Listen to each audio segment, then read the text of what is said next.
This video was made possible by sponsors like you. Thank you for supporting us on Patreon. Happy 50th birthday, Scooby-Doo! Scooby-Doo! You're going to be a big old boy. And you're just so funny and cool. I love you. Yes, this certainly is a happy moment for you. Want to know what Warner Brothers did for your 50th this year, Scooby? A 26-second ad for a series box set! Well, Scooby, you don't seem very thankful for that gracious gift of theirs. So self-centered of you. But it is your B-Day, so how about this instead? 2 terrible movies based on fan-favorite movies and shows. He's dead now.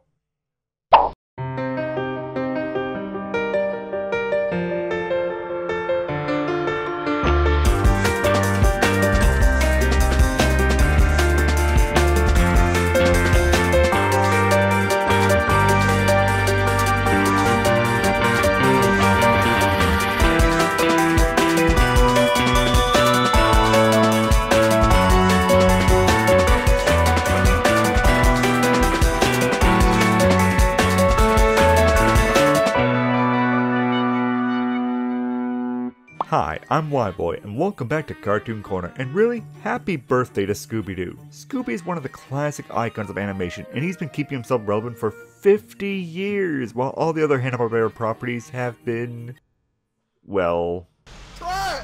Scooby of all properties has proven versatile and enjoys its relevancy in reimaginings in various forms of media. This stream of content has garnered a niche loyal fanbase who have loved this canine clue master's mystery solving prowess since the beginning. So it's a good thing WB is celebrating his 50th than by narratively assaulting 2 fan favorites with the sole purpose of exploiting their popularity. I mean, Curse of the 13th Ghost was already a completely infuriating movie for fans, but it's half-hearted isn't it a real ghost thing? And that's coming from someone who hated the 13 Ghosts of Scooby-Doo as a kid. But 13 Ghosts is arguably one of their more unsuccessful series, so a movie rooting the legacy of that is at best just pathetically misguided, and at worst delusional for a 50th year celebration. What really got everyone in a fit was the knowledge that the fan-declared best Scooby-Doo movie was getting a soft rebooted sequel to Celebrate, and that became Scooby-Doo on Zombie Island 2, or Scooby-Doo Return to Zombie Island. Now, Scooby-Doo on Zombie Island is my favorite Scooby-Doo movie, it's NERO's favorite, and it's arguably a fan favorite for many others. The story of the Scooby Gang going to an island in New Orleans to get chased by zombies and cat demons achieved to be the most mature, scary, funny, in-depth, and intriguing Scooby-Doo movie out of the long line of a movie, giving a sympathetic yet monstrous rose for the gang to face, and the supernatural elements being played up as macabre rather than the usual goofy antics. And since release, Zombie Island continues to be the majority fan favorite in the community, inspiring many independent creatives to try and capture that same level of dark writing while keeping a healthy balance of Scooby silliness. So when you find Warner Brothers doing a sequel to Zombie Island after 20 plus years to capitalize on the 50th year celebration, I think it's fair to be a bit nervous for the movie. Not to mention, if you listen to podcasts from the writers, the managers that WB drops down basically ruin any chance to experiment or go outside the box for Scooby-Doo. The supernatural and sort of skeptical sides of the story, you never quite commit to showing any actual magic. It was something that WB felt strongly about, was that there was sort of a confusing thing about Scooby-Doo, where sometimes, a couple of times in the past, the ghosts have been real, but traditionally in Scooby-Doo, the ghosts are not real. They're people in costumes pulling real estate stamps. And then I think where we ended up, hopefully that's the way it reads, is we kind of leave it up in the air a little bit. You know, I don't feel like that is a cop-out. I want this to be impartial, and it's hard to say this, but Return to Zombie Island sucks butt, and frankly, WB should be disgusted with how they handled this half-a-century celebration to one of their most profitable franchises. Well said, Nero. While what Nero said is a basic overview response from us, I do want to take the time to articulate how bad Return to Zombie Island really was. Which can be done by simply asking, is Scooby-Doo Return to Zombie Island canon? The answer would seem simple at first, Of course it is. This is already a clear sequel to Curse of the 13 Ghosts, as they make clear reference to how they stupidly quit mystery solving, and this sheriff shows up, which is really brilliant. So, if you didn't care enough for 13 Ghosts to want to see the movie, but if you did like Zombie Island enough to want to see the movie of that, you can suck an egg and be left confused as to why they quit. So, clearly, Return to Zombie Island and Curse of the 13 Ghosts are canon to each other, right? But should it really have been? Story canon and Scooby-Doo haven't really been utilized to a great extent in the franchise. In most of the shows and films, they are completely episodic, disconnected mysteries from one another, and that is how it works best, as the Scooby Gang was conceived with an episodic nature in mind, and isn't really meant for serialized character growth. That doesn't mean canon can't work. There are noticeable exceptions, including Loch Ness Monster and Chill Out, the WWE movies, Frank and Creepy, Scooby-Doo Mystery Incorporated, and the live-action movies. Scooby-Doo has been a series I always admired for how it was such a simple concept of wacky kids in a van solving mysteries with a talking dog, and yet managed to retain good mileage out of the idea. Yet we have writers who could experiment and go in any direction with that concept, and for the most part make it work. But now we got Zombie Island 2, and the question of canon comes up again. Return to Zombie Island is firstly saying it's canonical to Zombie Island, but also to Curse of the 13 Ghosts, then to 13 Ghosts of Scooby-Doo, and then for some reason to Reluctant Werewolf as well. And much like Curse of the 13 Ghosts, it's like the creators watched the original movie and didn't at the same time. The basic setup is that Mystery Inc., now de-aged since the original movie, yes, they all had jobs, and Daphne and Fred were a reporting team, not frickin' interns. She was just reminiscing, yeah, about that summer when I was working at that TV station for my school project. like, yeah, we know. I was determined to find an actual supernatural case, not just another guy in a mask. Yeah, when you were, what, 35-ish? With your syndicated TV show? And then we wouldn't have Coast to Coast with Daphne Blake, your very successful syndicated series on Americana, going on its second season, I might add. Anyway, the eternally youthful gang is without jobs and lured back to Moonstar Island through a fake vacation contest held by a cameo to take part in a Zombie Island movie without being aware of it, as Shaggy and Scooby are adamantly saying to everyone else, "No more mysteries." And as we proceed, we just drag on and on the pace of the movie as the gang have to adamantly not be looking into the mystery for Shaggy and Scooby's sake, but make all the references they can to Zombie Island, all for the sake of the second plot where, surprise, these dumb-looking zombies with googly eyes were fake. And now the gang is helping shoot the Zombie Island movie as cat people are then trying to stop the shoot, all while Velma is looking for the real mystery behind Zombie Island. The one where the cat people appeared and tried to suck our life force. There's no way they were real. It defies the laws of science. But it was, Velma. We were there. No, it's got to be something else. Something rational. We'll get back to Miss Twinkly in a second, but the movie's story structure is already sounding like two different stories are fighting for attention. So at the very most, if you don't mind Scooby Canon being strangled, you can instead enjoy being very, very bored. But if Holy Written Canon is what you want to hear, let's talk about the real mystery behind Zombie Island. There isn't a real mystery. Not in canon anyway. In Zombie Island, the whole mess started when the pirate Captain Moonscar pillaged and killed a lot of the settlers on Moonscar Island, so the pirates could find a place to bury his treasure. But the last survivors, Simone and Lena, prayed to their cat god, and voila! They became soul-sucking cat creatures, who killed Moonscar and his men, and then anyone else who came to their island, so they could suck out their life force on the Harvest Moon and live forever. The real mystery Return to Zombie Island wants to solve is first making a jab at how the cat demons and zombies weren't real, and to ask where is Morgan Moonscar's treasure. And just to cut to the chase, the movie fails spectacularly on even following through with a half-assed answer on both mysteries, especially how this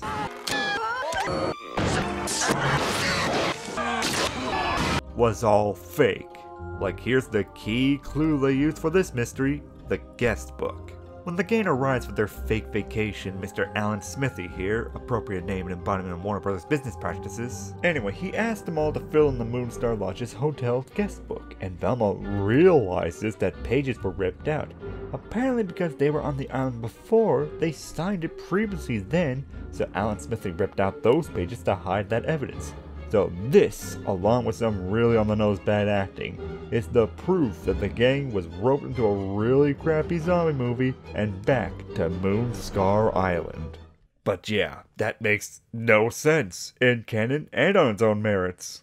In canon, the house on Moonscar Island wasn't a hotel. It had rooms, but it was made specifically for the plantation farmers who harvested the peppers, not for a hotel situation. So they wouldn't have and didn't sign anything when they went to Moonscar Island and Zombie Island. There is a counter of if this movie is trying to be more of a reboot of Zombie Island, maybe in the reboot the plantation was a hotel and Simone did have the gang sign that guest book.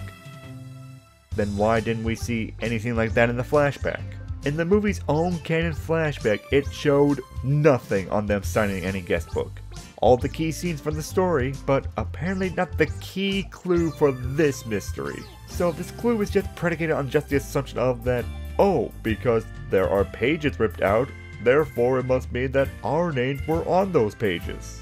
When you write a mystery story, you are supposed to show the audience all the available clues, so along with the characters, they can try and form what the answer to the mystery is too. The clues here of a ripped up guest book and just bad acting is based on just assumptions of knowledge.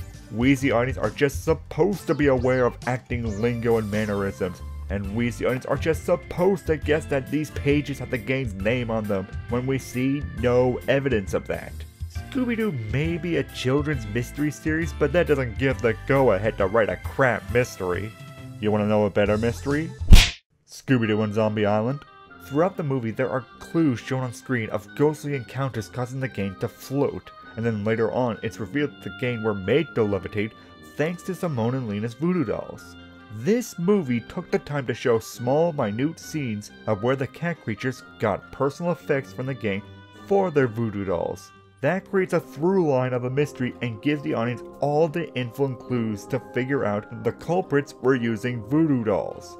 That is mystery intrigue writing there, Return to Zombie Island. You can't make a mystery based on assumed evidence. But that's just the halfway point mystery, which feels like an eternity to get to. After that, the movie goes for the low-hanging fruit and asks, what happened to Morgan Moonscar's treasure? Who cares? In Zombie Island, the treasure was a front story for Simone and Lena to lure in idiots to eat their souls. There wasn't a treasure to find. But this movie retcons the situation as, Morgan Moonscar, we have killed you for killing our family and friends to hide your gold. Now we will take your gold and bury it ourselves.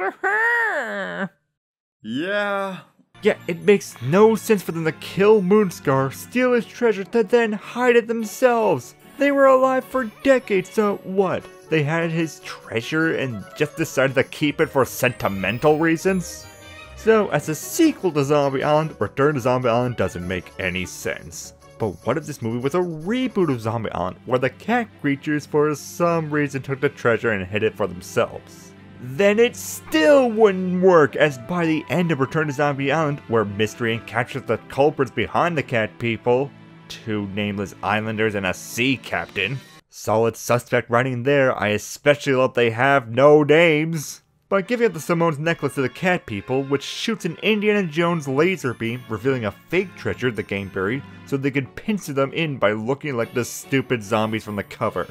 But just so happens by coincidence, the real treasure was just right next to where the gang buried the fake one. 2 things. 1, if this is to be taken as a strict sequel to Zombie Island, the treasure was being buried outside in the flashbacks we saw, so after the pirates murdered all their friends and family, Simone and Lena decided then to bury the treasure that caused all this next to their god?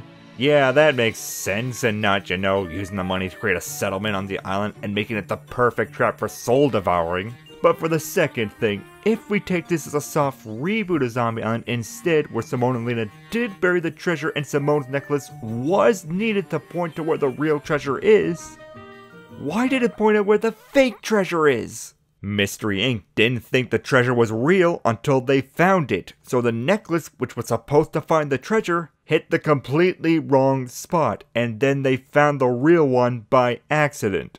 Yeah, it doesn't make sense either way you try and spin the canon. Return to Zombie Island is a movie trying to be both a sequel and a reboot at the same time, and it's fighting itself over it. And might I add, for a bunch of people, and especially the cowards Shaggy and Scooby, who all went through almost getting their souls sucked out by cat demons, why do none of them remember that they returned to the same island until they read they are on Moonscar Island? They won this trip in a contest. I would hope they would have been told where they were going and may remember, oh, New Orleans? Isn't that the place where we almost died? There's so much more I could tear apart about this movie, from horrible characterization of the gang, to terrible story pacing, to insulting retcons, to just blatant animation errors. I mean, seriously?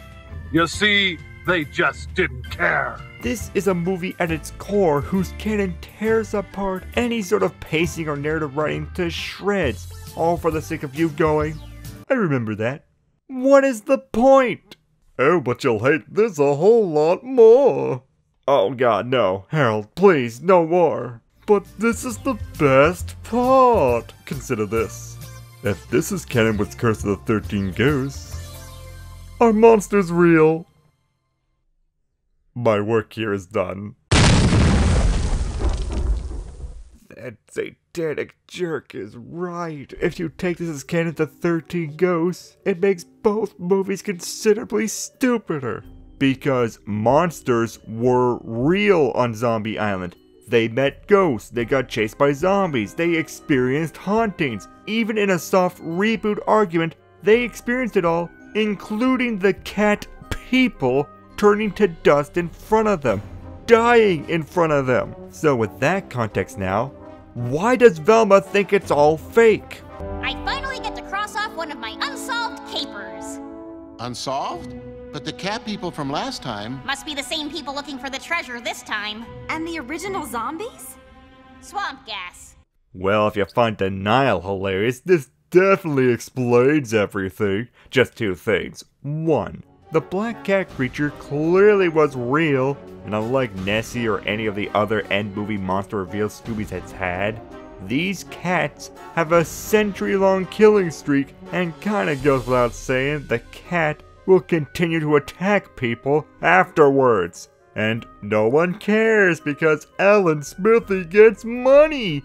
Hilarious!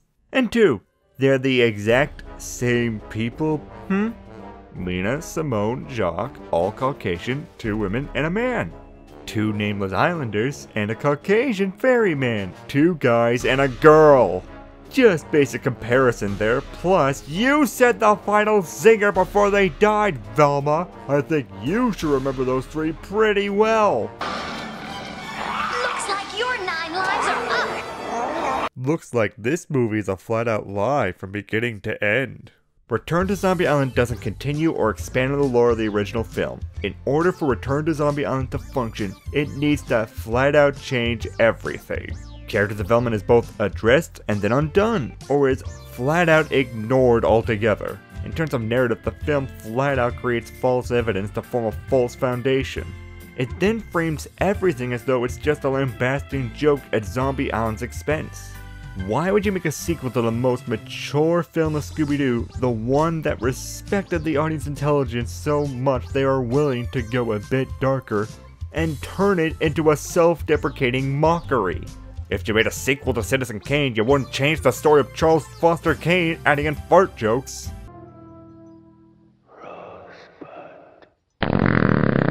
Scooby-Doo on Zombie Island is a widely beloved film of the franchise. Its love is so widespread that mothers from the 90s approved it. The press held it in high regard for doing something unique in an otherwise tired franchise.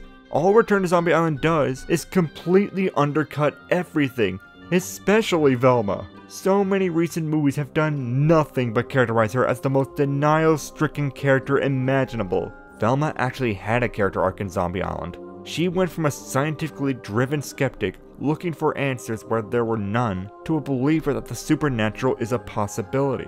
It's not even like she renounced science, she simply acknowledged there is more out there than what we find in books. It's not even Return to Zombie Island that keeps pushing this bunk.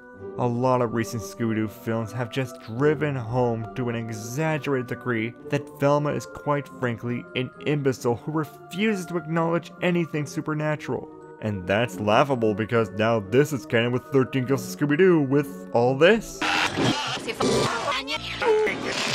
This movie should be made under the pretense of a half-a-century celebration of Scooby-Doo. Scooby did not last this long on gimmicks alone. It lasted because of experimentation. Return to Zombie Island wants to celebrate everything that makes Scooby tired and played out, instead of celebrating the fun, the spooky, the experimental weirdness with Scooby and the gang. Scooby-Doo Return to Zombie Island having canon isn't the issue. I however criticize when said canon is trying to be both rebooted and sequelized to try and win mass fan appeal, along with trying to add gimmicks instead of engaging character writing. You know what I think they should have done for the 50th celebration instead of a sequel? Warner Brothers should have remastered Zombie Island. You already showed you clearly could have, and think how much money Warner Brothers could have saved if they had just remastered it. Make it widescreen, clean up the animation. You don't even have to hire a writer or anything, and you already have a dedicated customer base that would love to see Scooby-Doo in HD.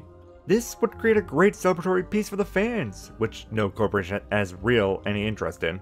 But it would also line WB's pockets, which we know is exactly what a corporation has interest in. But this is tasteless and dull slog on its own, and disgusting pandering on its own. At least Curse of the 13's Ghost had some charm thanks to Vincent Van Gogh. Daphne, my Air Boo and Boo host just scream-mailed me back on my die phone.